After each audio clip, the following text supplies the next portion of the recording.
Assalamualaikum warahmatullahi wabarakatuh, sahabat tani semuanya. Terima kasih udah stay di sini. Yang baru datang saya ucapkan selamat datang. Dan sebelum kita mulai, kita berdoa dulu seperti biasanya. Semoga urusan kita dilancarkan, rezeki kita dilancarkan, dan selalu diberikan kesehatan. Amin. Oke, topik kita kali ini adalah tentang ini, membuat tanaman cabai berbuah lebat. Sebenarnya ini bukan untuk cabai saja, tapi juga untuk tanaman lain seperti terong, ya, kemudian tomat, kemudian kecipir, kacang panjang, dan tanaman-tanaman yang menghasilkan buah yang banyak seperti itu.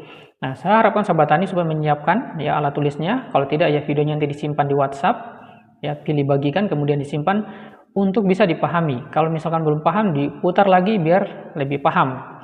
Nah ini. Kemudian sahabat tani, ini yang saya sampaikan ini metode yang dimana kita bisa memakai metode ini sehingga sekali kita tanam bisa kita panen sampai 2-3 tahun, bahkan bisa sampai 4 tahun, tergantung bagaimana kita merawatnya dan kondisi di tanah aja dengan semuanya. Nah ini. Oke, kita mulai saja pertama ya. Pertama sebenarnya kita bisa mulai dengan pengolahan lahan. Ini sangat penting sekali ya. Karena nanti ini menunjang aerasi, kemudian perakaran. Nah, seperti itu. Oke, pertama bersihkan lahan dulu, dibersihkan gulmanya semuanya ya, ditampung jangan dibuang. Kemudian dibersihkan akar-akarnya, akar-akar kayu di situ. Ini untuk memudahkan nanti penggemburan lahan ya, batu-batu juga dibersihkan. Setelah bersih, kemudian melakukan penggemburan lahan. Nah, penggemburan lahan ini bisa dimulai dengan pencangkulan, penggarpuan, atau bisa menggunakan traktor. Nah, saya sarankan saja daripada kita menggunakan manual, membayar tenaga untuk manual, menggunakan traktor saja itu lebih efisien ya. Biayanya paling cuma beda 10%. Untuk daerah yang tidak ada traktornya ya bisa dengan manual saja ya, nggak masalah. Nah, selanjutnya setelah penggemburan lahan ini kita bikin calon bedeng ya. Calon bedeng ini misalkan lahan itu 1 hektar, maka tentu itu ada sekitar 100 meter panjang bedengannya. Nah, 100 meter panjang bedengan ini kita lakukan pembuatan tali ya, tali untuk meluruskan bedengan itu sepanjang 100 meter tadi, lakukan calon bedeng dengan lebar 1 meter.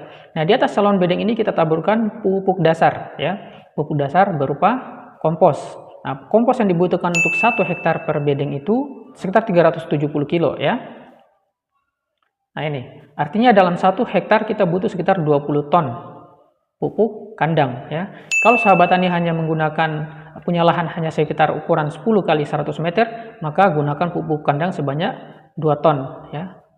Dengan perkiraan 1 bedeng itu akan diberikan dengan pupuk kandang sekitar 370 kilo ya, 360 sampai 370 kilo ya. Monggo sahabat tani disesuaikan saja. Selanjutnya adalah ditabur lagi dengan pupuk kimia ya, pupuk sintetis. Nah, ini kita berikan pupuk sintetis ini 1 hektar 400 kilo. Kalau lahannya cuma 10 kali 100 meter berarti diberikan hanya sekitar 40 kilo. Nah, 1 bedeng ini kita berikan sekitar 7 kilo ya, 7 kilo per bedengan. Nah, ini dengan asumsi bahwa kita akan bikin bedengan itu 1 meter ya lebarnya, dan jarak antara bedengan itu adalah 80 cm. Nah, di situ kita dapatkan nanti ada sekitar 55 bedengan per hektar atau sekitar 5,5 bedeng, 5 bedeng setengah untuk lahan 10 kali 100 meter. Nah, ini. Nah, 1 bedengan itu diberikan dengan 7 kilo pupuk sintetis ya. Oke, pupuk 400 kilo untuk 1 hektar atau 40 kilo untuk lahan 10 kali 100 meter ya, luasan 1000 meter ya, karena 10 kali 100 karena 1000 meter ya, kita gampangkan seperti itu aja, 1000 meter ya, 1000 meter pupuk sintetis 40 kilo dan pupuk kandang 2 ton. Oke, selanjutnya setelah pemberian pupuk dasar, kemudian kita pembuatan parit ya. Ini penting sekali, dan parit ini nanti saat pembuatan parit, tanah pada parit itu semuanya kita gunakan untuk menimbun pupuk dasar tadi ya. Jadi pupuk dasar tidak perlu ditimbun lagi ya sebelumnya, nanti ditimbun saja menggunakan tanah dari pembuatan parit tadi. Nah, ini parit seberapa besar ya, sebesar jarak bedeng itu ya, sekitar 80 cm. Sehingga nanti tinggi bedeng itu akan sangat cukup ya, karena tinggi minimal bedeng itu 30 cm. Itu sudah sangat bagus, sudah bagus ya. Nanti ditambah lagi kalau jenengan mau ya, terserah jenengan semua. Sahabat tani sesuaikan saya dengan kondisi lahannya. Kalau lahannya itu sering terkena banjir, nanti dikira-kirakan kalau banjir yang sekian tinggi datang, tanaman saya masih aman apa enggak ya, disesuaikan saja.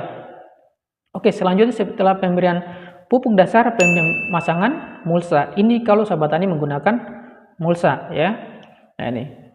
Nah, pemberian mulsa ini ditutupi semuanya menggunakan mulsa yang 1,2 meter ya. 120 cm.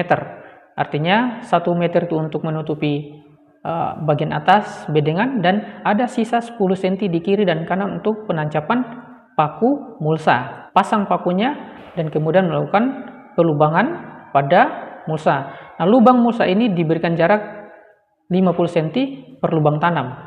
Ya, setiap baris itu, satu baris jarak tanaman ke tanaman atau lubang ke lubang itu 50 cm. Kemudian jarak antara baris, karena satu bedeng itu 1 meter, maka kita bikin dua barisan tanaman. Nah, satu baris dengan baris yang lain jaraknya adalah 70 cm. Ya, 70 cm. Nah, ini diambil dari as tengahnya. Ya, diambil dari as tengahnya, ke kiri 35 cm dan ke kanan 35 cm, sehingga menjadi 70 cm. Selanjutnya adalah pemasangan selang pengairan ya, atau drip irigasi. Nah, ini dipasang. Kalau sahabat tani tidak menggunakan selang pengairan, maka saya sarankan untuk menyiram atau melakukan pengairan secara manual saja, karena lebih tepat sasaran, karena penyiraman langsung ke lubang tanam. Kemudian sahabat tani, setelah pemasangan pengairan, silakan diairi ya. Diairi dulu lahannya sebelum melakukan penanaman. Berapa kali diairi? Saya sarankan untuk mengairinya sebanyak 6 kali atau 6 hari. 6 hari ini diairi lahannya ya selama 3 jam. Nah, setiap selesai pengairan selama 3 jam itu berikan mol mikroorganisme lokal ya. Apa itu mikroorganisme lokal yang masih awam ya? Nah, itu diambil dari bakteri-bakteri dan jamur atau mikroba-mikroba penyubur tanah. Diambil dari tanah hutan atau dari bawah pohon bambu. Ambil yang apanya? Ambil tanahnya, 1 genggam ya. 1 genggam gitu, kemudian dimasukkan ke dalam tong 20 liter tanahnya. Kalau dari pohon bambu, ambil seakar-akarnya, juga daun-daun bambu yang sudah lapuk. Juga daun-daun bambu yang masih kering yang belum lapuk. Nah, itu karena di situ nanti ada mikroba yang namanya trichoderma ya, untuk pembunuh jamur-jamur dan bakteri patogen. Nah, ini diambil, masukkan di tong 20 liter ya. Kemudian masukkan gula 100 gram, masukkan juga kentang rebus yang di blender halus, masukkan di situ semuanya. Kemudian nanti ditutupi, tunggu sampai 1 hari atau 2 hari. Biasanya udah keluar busa banyak. Nah, ini diambil, nanti tunggu sampai busanya banyak ya. Nah, misalnya 1 hari sampai 2 hari sudah banyak. Diambil airnya, ingat tadi ditutup rapat dulu ya. Dibiarkan 1 sampai 2 hari, kemudian airnya nanti diambil, kemudian dikocor ke tanaman. Gunakan 1 liter per tangki. Yaitu, lakukan itu setiap kali selesai pengairan. Nah, pengairan dilakukan setiap hari selama 3 jam. Nah, lakukan 6 hari atau 6 kali. Setelah 3 jam itu kocor dengan mikroorganisme lokal tadi. Oke, kenapa harus begitu? Karena mikroorganisme lokal ini akan berfungsi untuk menciptakan antibiotik untuk membunuh hama-hama patogen yang ada di tanah. Itu yang pertama. Yang kedua, kemudian dia akan memproduksi hormon berupa hormon sitokinin, auksin, dan giberalin. Di mana hormon sitokinin dan auksin ini untuk merangsang pertumbuhan akar dan tunas dengan cepat.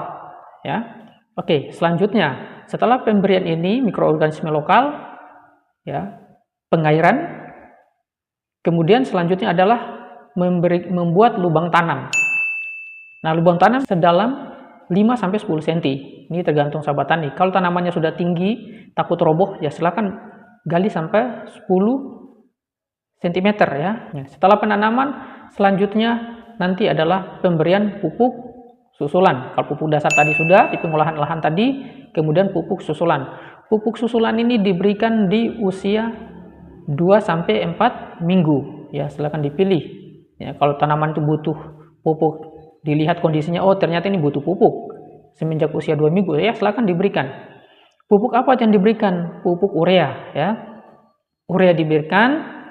Nah, berikan pupuk urea ini jangan langsung di bawah batangnya, tapi berikan minimal 10 cm dari batang pohon cabai yang kita tanam. Itu silakan dibagi ya. Kalau 1 hektar itu ada sekitar 22.000 tanaman ya, dengan jarak tanam 50 ya. Bedengan itu 1 meter. Kemudian 2 baris per bedeng.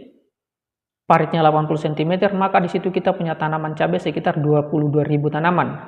Nah, 400 kilo dibagi dengan 22.000 tanaman.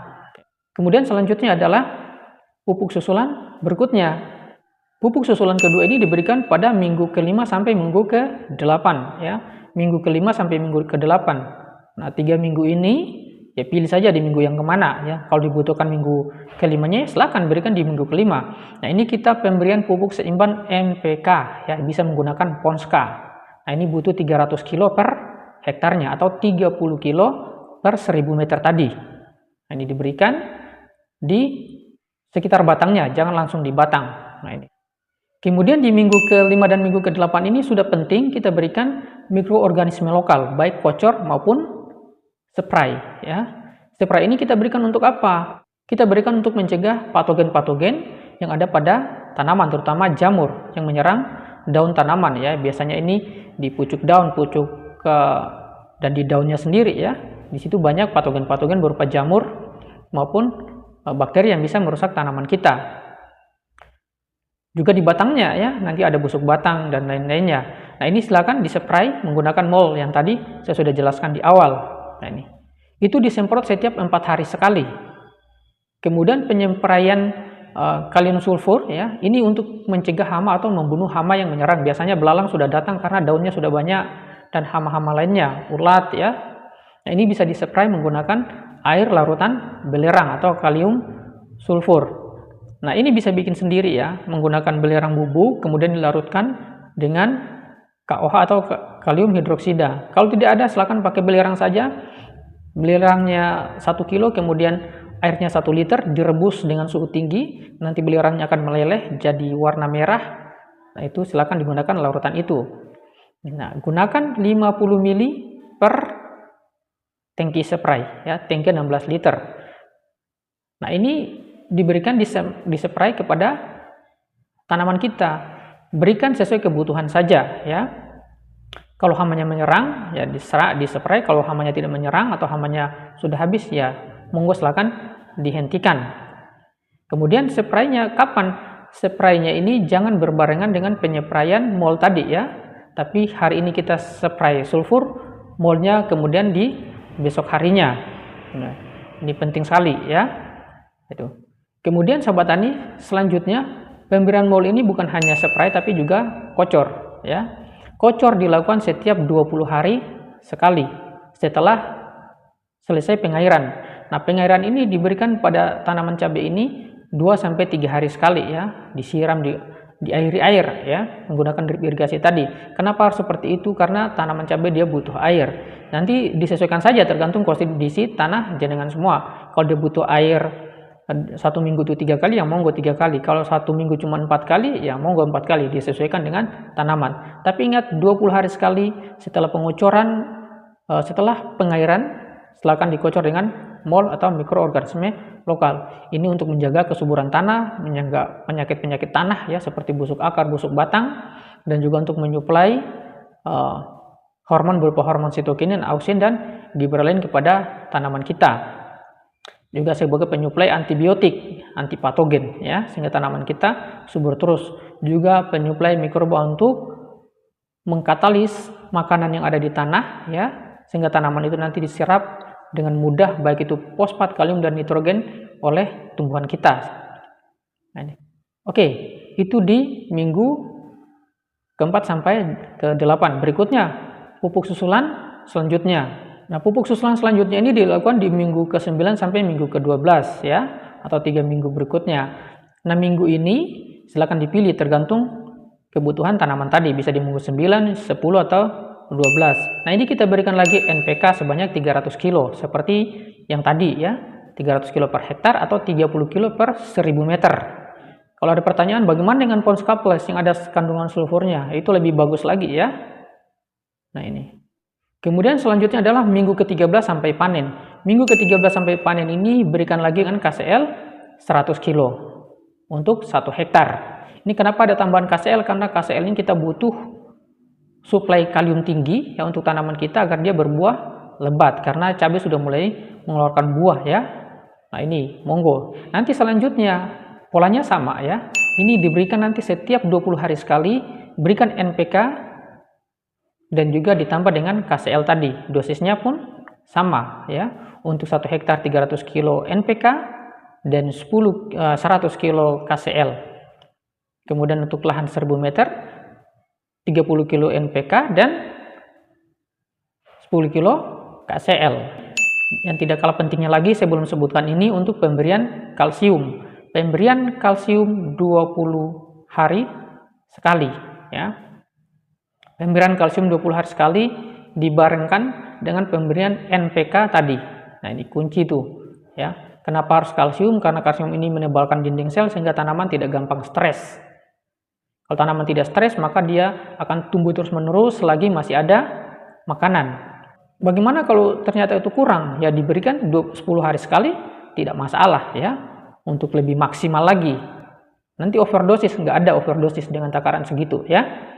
Nah, selanjutnya sahabat tani, yang paling penting sekarang adalah bagaimana supaya tanaman kita itu tetap bertahan hingga sampai 1-2 tahun ya, bahkan 3 tahun. Bahkan selama perawatannya masih ini insya Allah tetap akan hidup dan tetap menghasilkan dengan maksimal. Caranya adalah memberikan pupuk perawatan. Pupuk perawatan ini kita berikan sebenarnya dengan cara spray ya. Kita spray dengan MOL tadi ya, mikroorganisme lokal tadi, 1 liter per tangki ditambah dengan magnesium 4 gram per liter ya, 4 gram per liter. Kemudian boron 4 gram per liter. Kemudian silika 2 gram per tangki. Ingat, silika 2 gram per tangki ya. Kalau boron dan magnesium itu 4 gram per liter, maka silikanya 2 gram per tangki.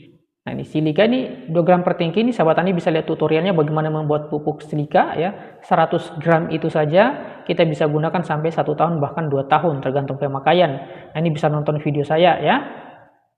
Makanya video saya dibuka playlistnya, ditonton biar bisa paham ya. Bagaimana juga membuat MOL, di situ saya kasih judul menyuburkan tanah perbandingan 20 ton pupuk kandang dengan 10 kilo saja menggunakan leaf MOL liquid. Nah itu bikinnya dari mikroorganisme lokal tadi.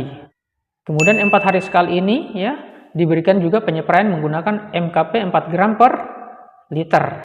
Nah ini silakan sahabat tani dilakukan dengan cara ini terus menerus ya. Pemberian untuk tanaman tetap tumbuh subur ya. Ya silakan dilakukan dengan cara-cara ini. Dan kemudian sahabat tani untuk pemberian kalsium. Pemberian kalsium 20 hari sekali ya. Pemberian kalsium 20 hari sekali dibarengkan dengan pemberian NPK tadi. Nah ini kunci tuh ya. Kenapa harus kalsium? Karena kalsium ini menebalkan dinding sel sehingga tanaman tidak gampang stres. Kalau tanaman tidak stres, maka dia akan tumbuh terus menerus selagi masih ada makanan. Akan tunas terus menerus selagi masih ada boron ya. Karena boron ini kan bertugas untuk memberikan tunas terus menerus. Kemudian kita berikan silika, yang tadi dinding selnya sudah tebal karena kalsium, kita berikan silika untuk menebalkan lagi dinding selnya, sehingga tanaman sehat, tidak gampang terserang penyakit, karena dia punya benteng yang double. Kemudian untuk buahnya kita berikan NPK, mix dengan kalium, ya, untuk terus-menerus menghasilkan buah yang lebat. Ingat, penyepraian menggunakan MKP 4 gram per liter. Mix dengan MOL, boron, silika tadi. Oke, demikian sahabat tani, semoga video ini bermanfaat untuk sahabat tani semuanya. Silahkan dipraktekkan, ditonton lagi sampai paham, sehingga nanti untuk melangkah tidak ragu-ragu lagi. Demikian, sampai jumpa di video-video selanjutnya. Assalamualaikum warahmatullahi wabarakatuh.